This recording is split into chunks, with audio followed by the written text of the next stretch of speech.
নমস্কার, আমি সুমিতা দাস আপনাদের সকলকে আমার চ্যানেলে স্বাগত জানাই। আজ আমি বেগুন ভাজা বানাবো। তো এটা আমি গোল গোল চাক চাক করে কেটে বেগুন ভাজাটা করব না, এটা আমি এইভাবে কেটেছি ডুমো ডুমো করে। আর এর মধ্যে দেব আমি মটরশুঁটি, কাঁচা লঙ্কা, আর দিচ্ছি পেঁয়াজ আর রসুন দেব। কড়াইতে সর্ষের তেল গরম করতে দিয়েছি, আর দেবো এর মধ্যে কালো জিরা,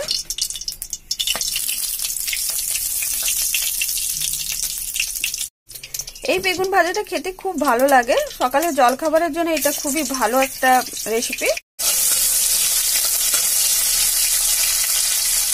পেঁয়াজটাকে ভালো করে ভেজে নেব, তারপরে এটা আমি বেগুনটা দিয়ে দেবো এর মধ্যে।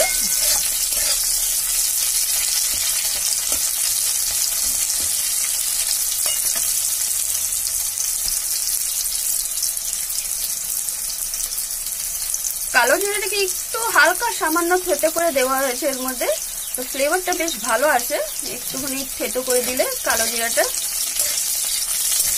এবার বেগুনগুলো দিয়ে দিলাম।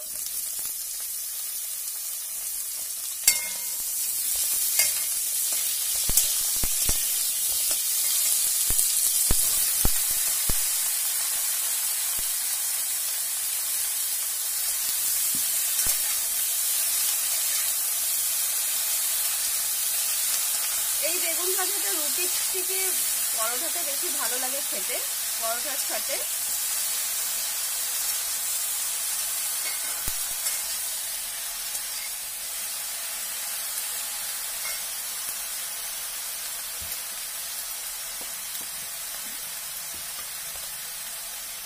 এবার স্বাদ অনুসারে লবণটা দিয়ে দেবো, চামচের মতন হলুদ গুঁড়ো দিয়ে দিলাম,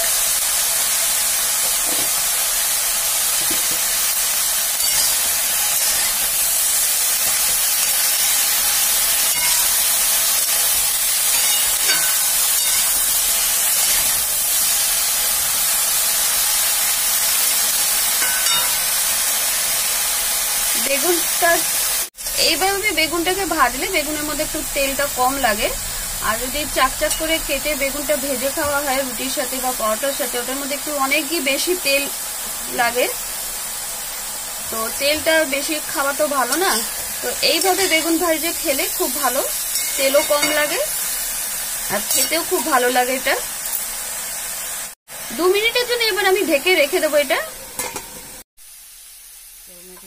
এবার এর মধ্যে মটরশুঁটিটা আমি দিয়ে দেবো, বেগুনটা অনেকটা ভাজা হয়ে গেছে।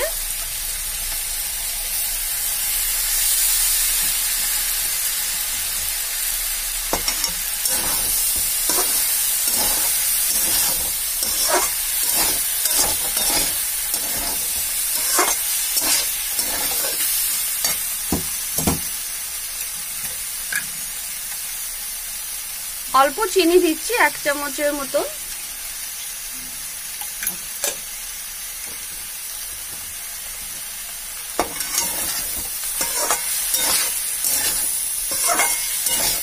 বেগুনের মধ্যে চিনিটা এই জন্যই দেওয়া হলো যে অল্প পরিমাণে চিনিটা দেওয়া হয়েছে, যে গলা বেগুন খেলে অনেকের গলা চুলকায়, তো চিনিটা দিলে সেই গলাটা চুলকাবে না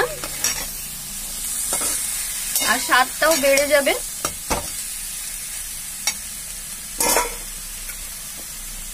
হাফ চামচের মতন একটু লঙ্কা গুঁড়ো দিলাম,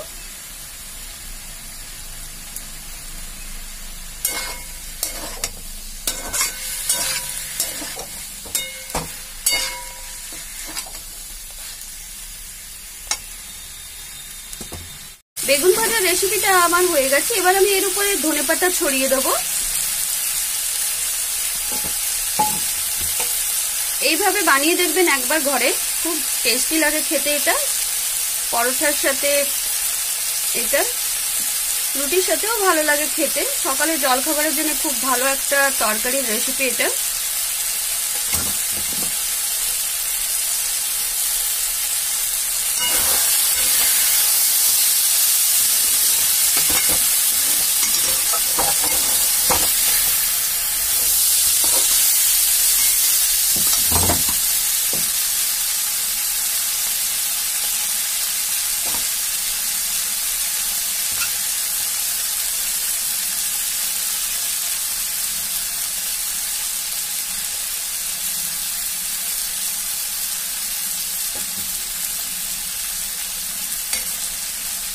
এবার আমি এটাকে নামিয়ে নেব। আমার এই রেসিপিটা কমপ্লিট হয়ে গেছে।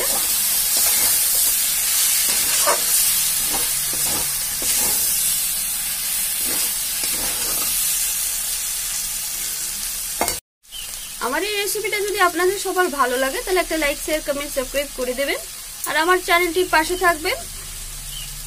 এইভাবে নতুন নতুন রান্নার ভিডিও নিয়ে আপনাদের সকলের সামনে আবার আসবো। ততক্ষণে আপনারা সকলেই ভালো থাকবেন, সুস্থ থাকবেন।